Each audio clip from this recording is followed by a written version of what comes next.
चलिए भाई, नमस्कार दोस्तों, स्वागत है आप सभी का एमडी क्लासेस के यूट्यूब चैनल में। क्या हाल चाल है सभी के। तो फाइनली सभी को पता है कि एसएससी सीजीएल 2022 का रिजल्ट जारी किया जा चुका है और बहुतों बच्चों का यहाँ पर सिलेक्शन हो गया। तो एमडी क्लासेस परिवार की तरफ से जिन भी बच्चों का सिलेक्शन हो चुका उन सभी को शुभकामनाएं और बधाइयां भी। साथ ही साथ अगर आपका सिलेक्शन नहीं हुआ तो अपनी मेहनत को अब और भी ज्यादा आपको करना और ये सोचना है कि कहाँ कमी रहेगी, किस वजह से सिलेक्शन नहीं हो पाया, क्या कंप्यूटर ने आपका सिलेक्शन रोका या जो भी रीजन रहा हो। हार नहीं मानना, एक बार और मेहनत करनी है। आपके पास सीजीएल 2023 और भी कई सारी भर्तियां आने वाली हैं या देखने को मिलने वाली होंगी। आज आपके सामने बहुत स्पेशल देखने को मिल रहे होंगे क्योंकि मात्र 21 साल में इन्होंने, हमारे साथ है अमन शर्मा जो कि मात्र 21 साल में 6 से ज्यादा नौकरियां इन्होंने हासिल करी हैं और अब सीजीएल 2022 में जब रिजल्ट देखने को मिला था तो इनका जो नाम है वो डबल ए वाले लिस्ट में देखने को मिला है। साथ ही साथ कैटेगरी रैंक इनकी 24 है और आप इस बात को समझ सकते हैं कि 21 साल में इतनी कई सारी परीक्षाओं को क्लियर करने के बाद कैसा महसूस हो रहा होगा। और अब आपको ये इंस्पिरेशन भी देखने को मिलेगा, मार्गदर्शन भी मिलेगा कि कैसे पढ़ाई करनी है, क्या क्या चीजें करनी है। तो अमन का बहुत बहुत स्वागत है एमडी क्लासेस पे। कैसा फील हो रहा है आपको जब 21 साल में आपने इतनी नौकरी निकाली और आपका डबल ए में फाइनली नाम आया? सर, पहले तो आपको बहुत बहुत धन्यवाद और बहुत ज़्यादा आपको धन्यवाद क्योंकि आपने सभी चीज़ों में मेरी हेल्प की है। और इस समय ऐसा माहौल है, समझ लीजिए कि चारों तरफ खुशियाँ ही खुशियाँ हैं। सभी रिश्तेदारों में, घर परिवारों में, सब जगह मिठाइयाँ भी बढ़ चुकी हैं यहाँ तक के। और एकदम बस अब थोड़ा सा हल्का लग रहा है कल रिजल्ट देखने के बाद। और अभी जब रिजल्ट आया था अमन का तो रिएक्शन भी इनका रहा, तो इन्होंने रिएक्शन वीडियो भी भेजी, आपको वो भी शॉर्ट्स में और बहुत सारी चीज़ों में देखने को मिलेगा। और वाकई में देखते आज आया एसएससी का रिजल्ट, देखते भाई को क्या मिला है आज। भाई क्या मिला है, हुआ सिलेक्शन? नहीं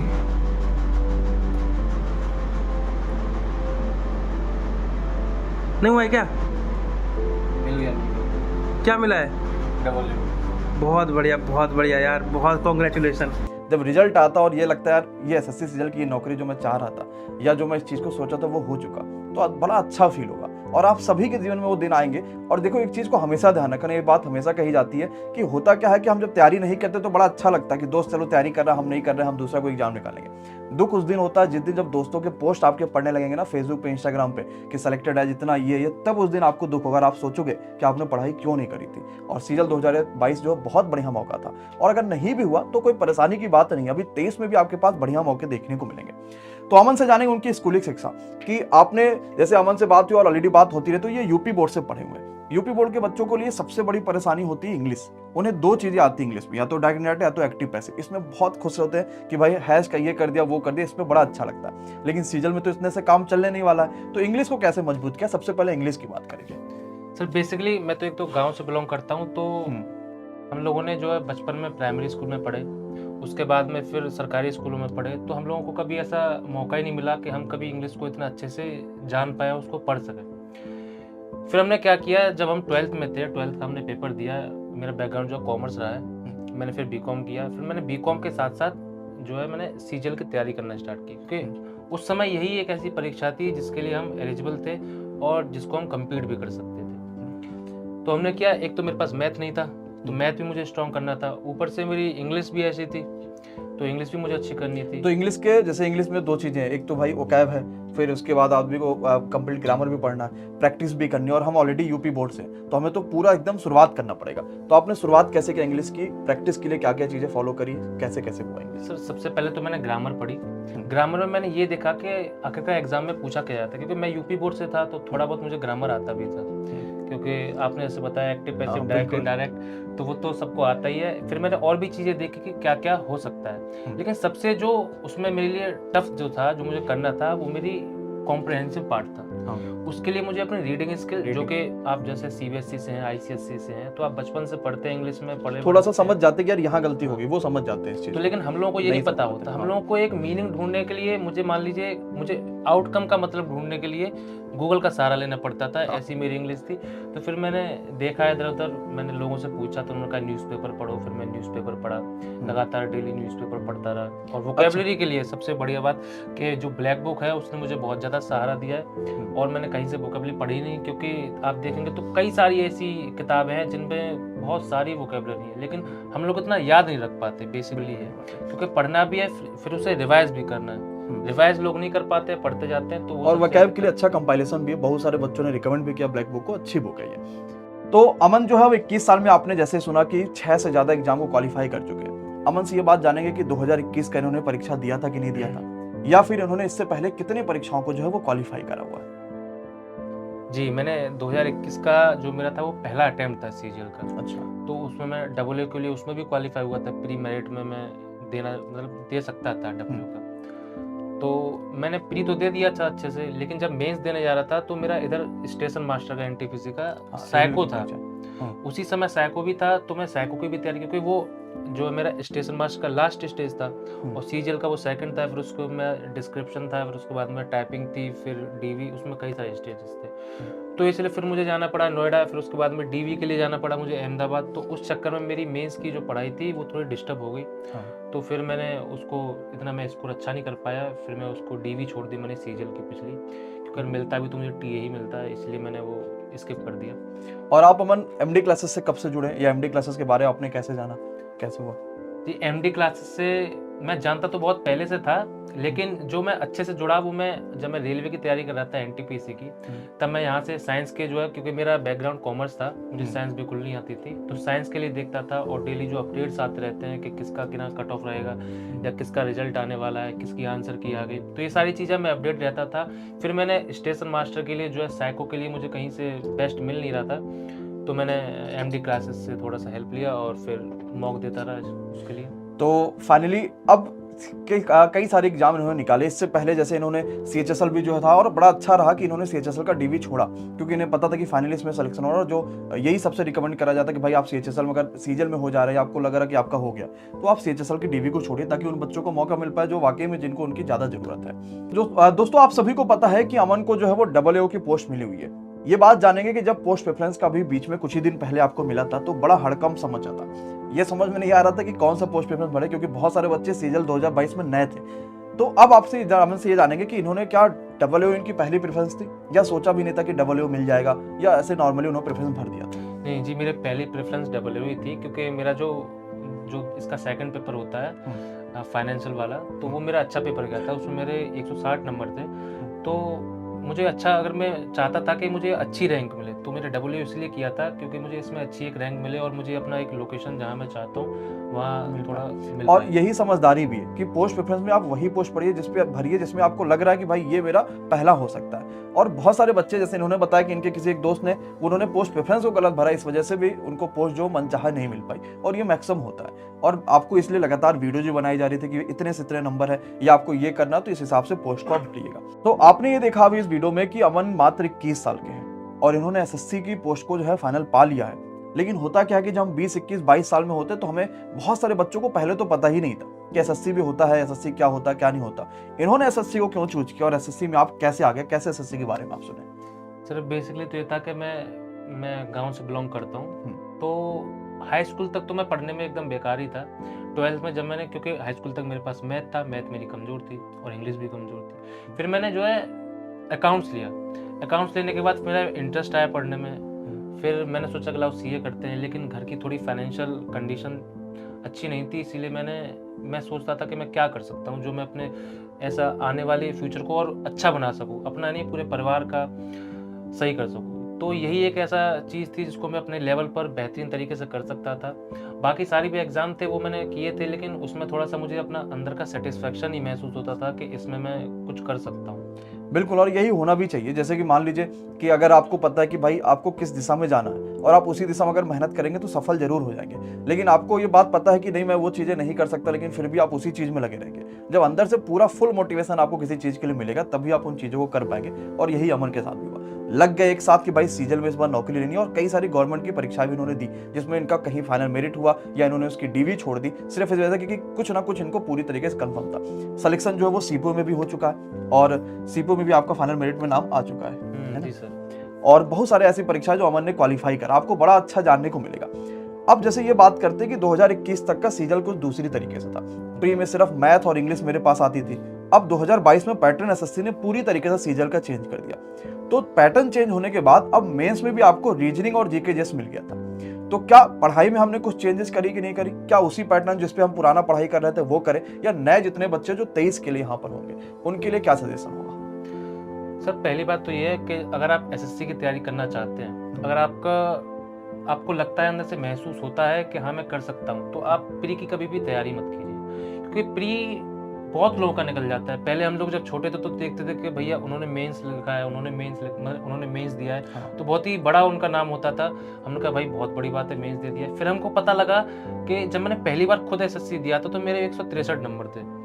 तो मैंने कहा कि प्री तो बहुत आसान सी चीज़ है, तो इसलिए प्री के लिए कभी भी फोकस ही नहीं करना चाहिए। जो आपका मेन होना चाहिए टारगेट, वो सीधा मेंस होना और चाहिए। खास करके 2022 जब प्री और मेंस में कोई अंतर ही नहीं है, जी। सिर्फ नंबर ऑफ क्वेश्चंस के अंतर और थोड़ा लेवल मान सकते हैं, लेकिन जब मेंस का जाएंगे तो प्री वैसे भी क्वालिफाई कर ले जाएंगे, कोई दिक्कत नहीं है। अब नया चीज और भी क्या जुड़ा, एक तो कंप्यूटर आपका जुड़ गया कि भाई जिसको क्वालिफाई करना एकदम कंपलसरी है। और ये कुछ बच्चों के साथ हुआ भी कि 2022 में उनके नंबर बहुत अच्छे हैं, किसी के 325 नंबर है, किसी के 330 है, लेकिन फाइनल रिजल्ट में नाम नहीं है। और रीजन क्या है इसका, अभी हो सकता है एसएससी आपको कुछ दिनों के अंदर क्लैरिफिकेशन भी दे दे कि कहाँ कहाँ कमियां बच्चों में रह गई।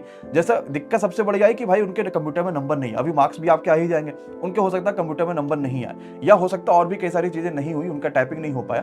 तो आपने कंप्यूटर और टाइपिंग को कैसे मैनेज किया, क्योंकि पहली बार बच्चों के लिए था और बहुत सारे लोग इसको जानते भी नहीं थे, उतना हल्के में लेते कंप्यूटर की, चलो ठीक है नॉर्मली पढ़ लिया। जी, मैंने प्री तक तो बिल्कुल टाइपिंग की नहीं थी।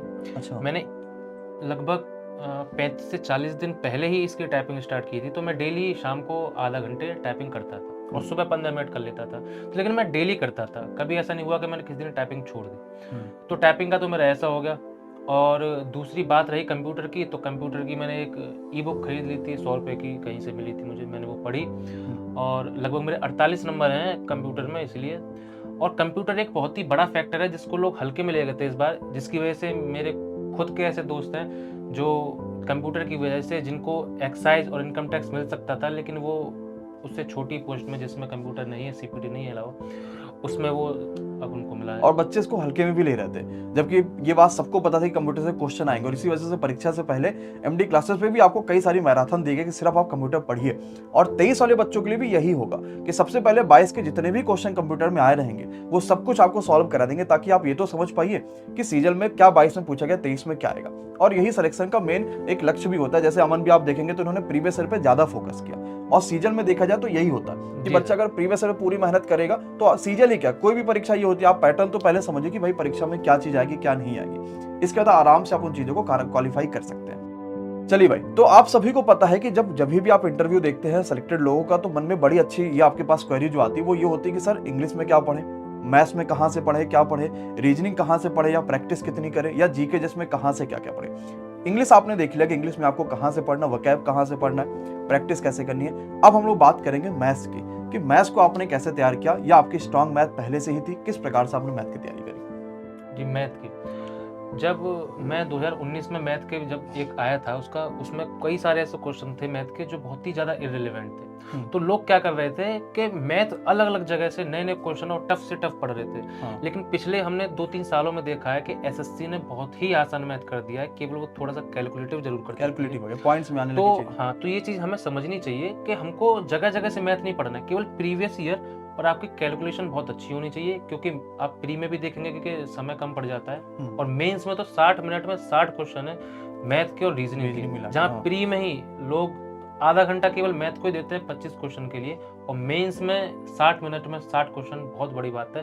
तो आपको जगह जगह से नहीं पढ़ना है, केवल प्रीवियस ईयर एक ऐसा माध्यम है जिससे आप अपनी पूरी तैयारी कर सकते हैं। और दूसरी बात, आप मॉक मतलब एक रेगुलर टाइम पर मॉक दीजिए, कभी भी आप मॉक को स्किप मत कीजिए, क्योंकि बहुत बच्चे ऐसे होते हैं वो कहते हैं कि नहीं पहले मैं पूरा सिलेबस कंप्लीट कर लूंगा, लेकिन सिलेबस कभी भी कंप्लीट नहीं होता है। मेरा खुद नहीं हुआ आज तक सिलेबस कंप्लीट, लेकिन मैं सिलेबस करता था, ऐसी बात नहीं है, लेकिन मॉक भी मैं देता था और प्रैक्टिस भी करता था। बिल्कुल, अगर आप प्रैक्टिस करेंगे तो ये जान पाएंगे कि कहाँ से आप कहाँ आप अंदर कमियां रह गई हैं, क्योंकि प्रैक्टिस एक जरिया जो आपकी कमी बताएगा और आपको आगे भी लेकर जाएगा।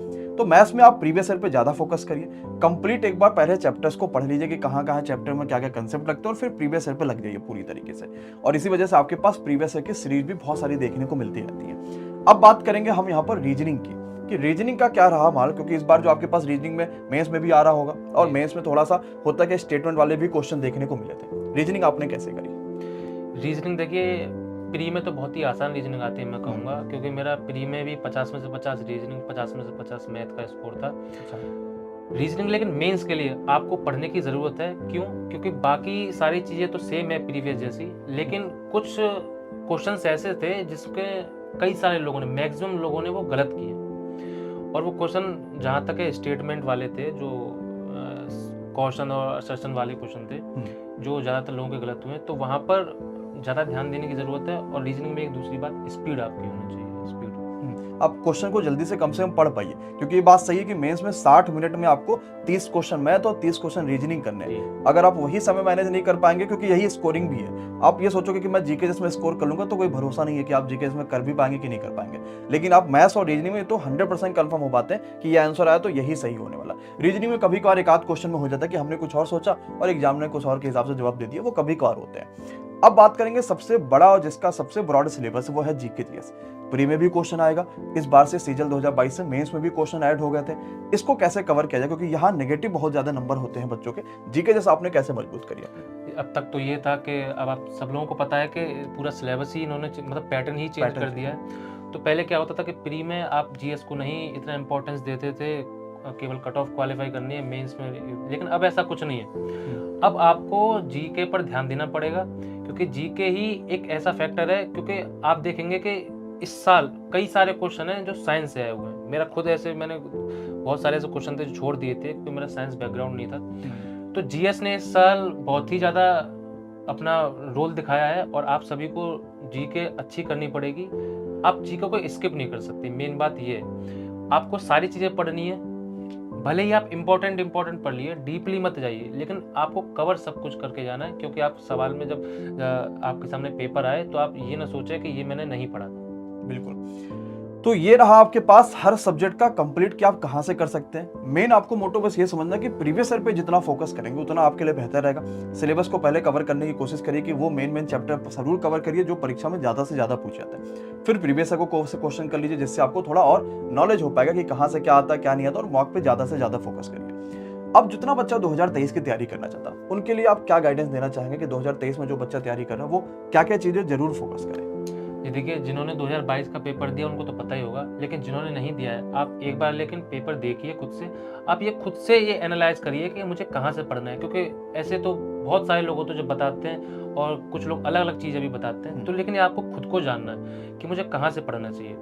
ठीक है, तो आप पहले प्रीवियस ईयर का एनालाइज कीजिए, ट्रेंड एनालिसिस कीजिए कि कहाँ से क्या आ रहा है। तो उस हिसाब से आपको पता लगेगा कि हाँ प्रीवियस ईयर से ही सारे क्वेश्चन आते हैं, और आप फिर वहीं फोकस कीजिए। यही मेरा आप लोग को एक एडवाइस है।